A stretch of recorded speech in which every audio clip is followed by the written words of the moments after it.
랩플다운은 되는데 턱걸이는 한 개도 안 되는 분들, 이 영상 꼭 보셔야 됩니다. 주변 친구들이 랩플다운은 잘하는데 왜 턱걸이는 안 될까요? 라고 묻습니다. 결론부터 말씀드리면 랩플다운은 턱걸이가 아니기 때문입니다. 랩플다운은 몸이 고정된 상태에서 발을 내리는 운동이고, 턱걸이는 내 몸 전체를 끌어올리는 운동입니다. 겉으로 보기에는 비슷해 보여도 실제로는 완전히 다른 동작입니다. 그래서 랩플다운을 아무리 잘해도 턱걸이 성공 경험이 쌓이지 않습니다. 그리고 이 성공 경험이 턱걸이에서는 정말 중요합니다. 턱걸이를 20개 할 수 있는 저도 처음에는 0개였습니다. 제가 1개를 만들 수 있었던 가장 빠른 방법은 다른 운동들이 아니라 턱걸이 성공 경험을 쌓는 것이었습니다. 여기서 말하는 턱걸이 성공 경험이란 완벽한 맨몸 턱걸이를 의미하는 것이 아닙니다. 많은 분들이 성공 경험을 쌓으려면 결국 턱걸이를 해야 하는 것 아닌가요? 라고 생각하는데 그게 아니라 턱걸이와 최대한 비슷한 동작을 성공하는 형태로 반복하는 것입니다. 이 과정은 단순히 근육을 키우는 것이 아니라 신경계 발달과도 깊이 연결되어 있습니다.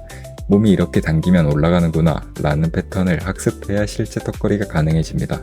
그래서 오늘 영상에서는 턱걸이 0개에서 1개로 가장 빠르게 가는 방법, 즉 턱걸이 성공 경험을 쌓는 방법을 알려드리겠습니다. 오늘 소개할 방법은 다음 4가지입니다. 인버티드 로우, 매달리기, 네거티브 턱걸이, 폴업밴드 턱걸이, 그리고 이 4가지는 모두 발판이나 발 보조를 적극적으로 활용해도 됩니다. 처음부터 몸무게를 전부 들어올리려고 하기보다 보조를 받아서라도 턱걸이 자세를 많이 경험하는 것이 훨씬 중요합니다. 제가 가장 먼저 추천하는 방법은 인버티드 로우입니다. 많은 분들이 턱걸이를 늘리기 위해 랩플다운이나 어시스트 머신부터 시작합니다. 물론 도움이 되는 운동입니다. 하지만 실제 턱걸이는 손으로 체중을 버티면서 몸을 끌어올리는 운동입니다. 반면 랩플다운은 몸이 고정된 상태에서 발을 내리는 운동이고, 어시스트 머신은 무릎이나 발이 받쳐진 상태에서 움직입니다. 즉 실제 턱걸이와는 느낌이 많이 다를 수 있습니다. 그래서 턱걸이 1개를 만들고 싶다면 먼저 손으로 체중을 버티면서 몸을 끌어올리는 경험을 해보는 것이 중요합니다. 방법은 간단합니다. 낮은 높이의 철봉이나 스미스 머신바를 이용해 몸을 발에 위치시키고 발은 바닥에 가볍게 둡니다. 그리고 발로 보조하면서 몸을 위로 끌어올립니다. 발에 힘을 많이 줄수록 난이도는 낮아지고 발 도움을 줄일수록 실제 턱걸이에 가까워집니다. 여기서 중요한 것은 자세를 완벽하게 만들려고 하는 것이 아닙니다.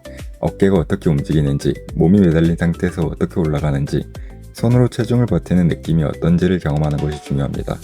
몇 개를 하느냐보다 턱걸이와 비슷한 움직임을 만드는 데 집중해보세요. 루틴은 간단합니다. 먼저 1분 동안 몇 개를 할 수 있는지 테스트합니다. 1분에 20개 가능하면 10개씩 3에서 5세트, 1분에 10개 가능하면 5개씩 3에서 5세트, 세트 사이 휴식은 1분 정도 가져가면 됩니다. 두 번째는 매달리기입니다. 하지만 여기서도 중요한 것은 오래 버티는 기록이 아닙니다. 철봉에 체중을 맡기는 경험 자체가 중요합니다. 많은 분들이 턱걸이를 못하는 이유 중 하나는 손으로 자기 체중을 버티는 것 자체가 익숙하지 않기 때문입니다. 그래서 처음에는 그냥 매달리는 것만으로도 충분히 의미가 있습니다. 그리고 익숙해지면 어깨를 살짝 내려보는 연습도 하세요. 어깨를 내렸을 때 어떤 느낌이 드는지, 몸이 어떻게 안정되는지, 등 쪽에 어떤 긴장이 생기는지를 느껴보는 겁니다. 중요한 것은 정확한 자세를 만들겠다는 생각보다 턱걸이 자세를 경험하는 것입니다. 처음 목표는 10초입니다. 10초씩 3에서 5세트 진행합니다. 세트 사이 휴식은 1분입니다. 높은 철봉이 부담스럽다면 발판을 두고 발끝을 살짝 댄 상태로 연습해도 충분합니다. 세 번째는 네거티브 턱걸이입니다. 많은 사람들이 턱걸이를 못하는 이유는 처음부터 올라가는 연습만 하기 때문입니다. 하지만 내려오는 연습이 오히려 더 효과적인 경우가 많습니다. 그 이유는 근육의 특성 때문입니다. 근육은 짧아지면서 힘을 내는 수축보다 늘어나면서 버티는 수축을 더 강하게 수행할 수 있습니다. 운동에서는 이것을 신장성 수축이라고 부릅니다. 쉽게 말하면 올라가는 힘은 부족해도 내려오면서 버티는 힘은 상대적으로 더 낼 수 있다는 뜻입니다. 그래서 턱걸이 1개도 못하는 사람도 네거티브 턱걸이는 할 수 있는 경우가 많습니다. 네거티브 턱걸이를 통해 몸을 어떻게 안정시켜야 하는지를 자연스럽게 익히게 됩니다. 방법은 간단합니다. 발판이나 의자를 통해 턱이 철봉 위로 올라간 자세를 만든 뒤 천천히 내려옵니다. 3에서 5초 정도면 충분합니다. 네거티브 풀업은 내려오는 동안 가능한 오래 버티면서 천천히 움직여 보세요. 여기서도 중요한 것은 완벽한 자세가 아닙니다. 실제 턱걸이에서 몸이 어떤 경로로 움직이는지, 매달린 상태에서 어떻게 버티는지를 경험하는 것입니다. 많은 분들이 내려오기만 해서 도움이 될까요? 라고 묻습니다. 오히려 턱걸이 초보자에게는 가장 도움이 되는 방법 중 하나입니다. 올라가는 것은 아직 못하더라도 내려오면서 버티는 능력은 충분히 훈련할 수 있기 때문입니다. 처음에는 3초만 버텨도 충분합니다. 3에서 5회씩 3세트 진행하세요. 세트 사이 휴식은 1분입니다.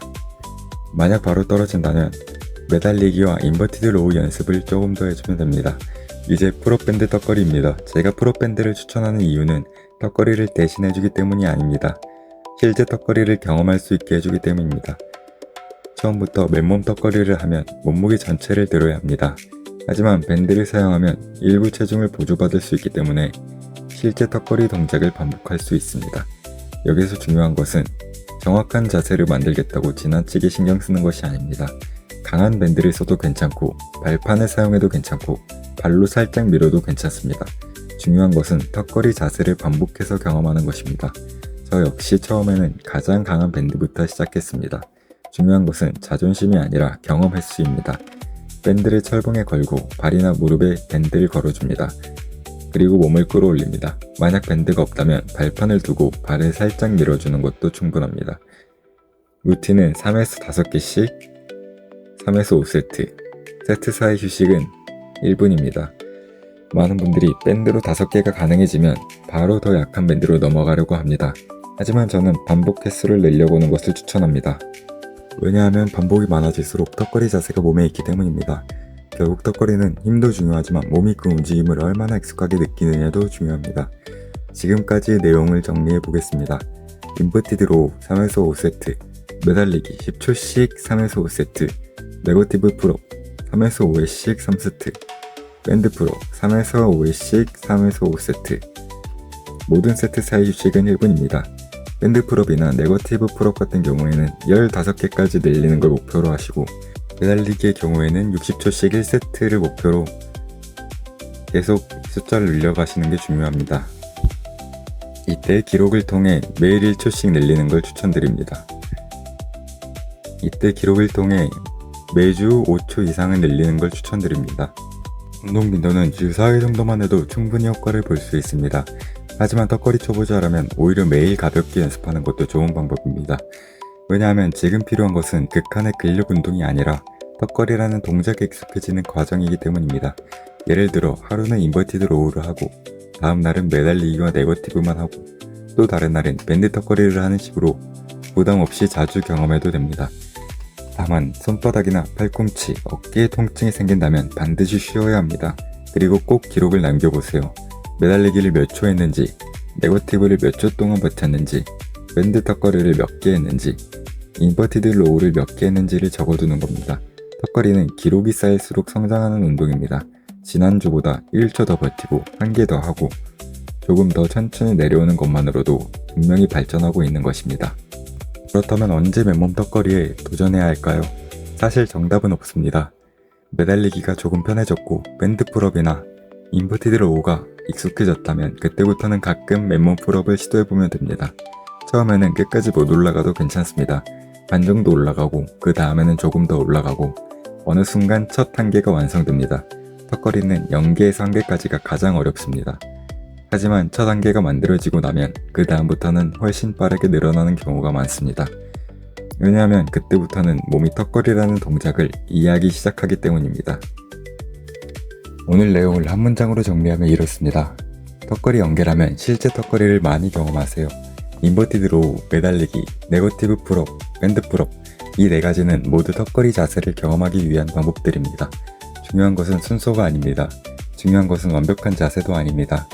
보조를 많이 써도 괜찮고 발판을 사용해도 괜찮고 강한 밴드를 사용해도 괜찮습니다.